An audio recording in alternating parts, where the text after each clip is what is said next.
Salam dostlar, Ördək TV kanalına xoş gəlmisiniz. Bundan sonra sizə ördəklərim haqqında məlumat verəcəm və ördəklərimi göstərəcəm.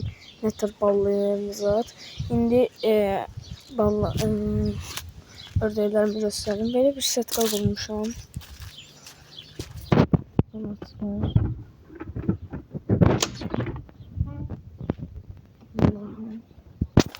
Belə bir ördəyimiz var. Bunun 2 dəfə balası olub. İndi 3-cü dəfə yumurta qoyub. Təzən çıxardacaq inşallah. Bax bu 4 dənə onun balasıdır. Bunun balasıdır da çıxma. Bunun balasıdır. Bunun balası da 4 dənə bunun balasıdır. O da atasıdır. O orada dayanan içə. Onun atasıdır. İndi məni qoymurlar qapıdan çıxım, yoxsa çıxacaqlar. O da onun atasıdır. Bax gəlir.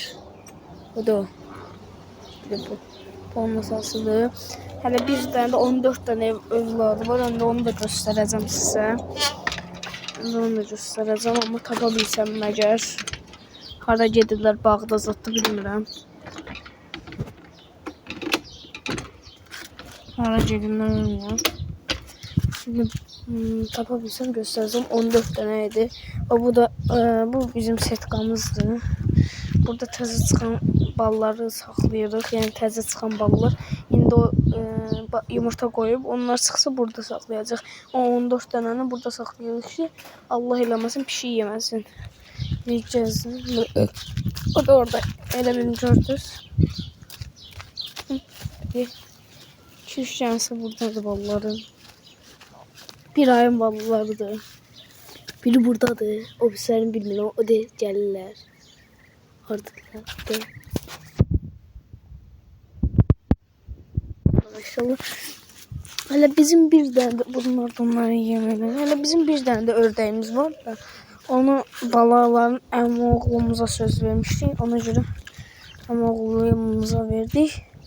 Təzədən balaların böyütsün o birisi ördəyimiz gəlsin və göstərirəm. Əmi oğlu görə mənə getdiyimdə sizlə paylaşaram. Bura bizim ördəkləri ən çox saxladığımız yerdir. Bunu düzəldəcəyik. Ördək yeri kimi düzəldəcəyik. Bir dənə də ördək yerimiz var. Burada ana qalırdı. O dediyim əmi oğlu gildə olan ana qalırdı. İndi ata ilə 4 dənə bala qalır. Bura.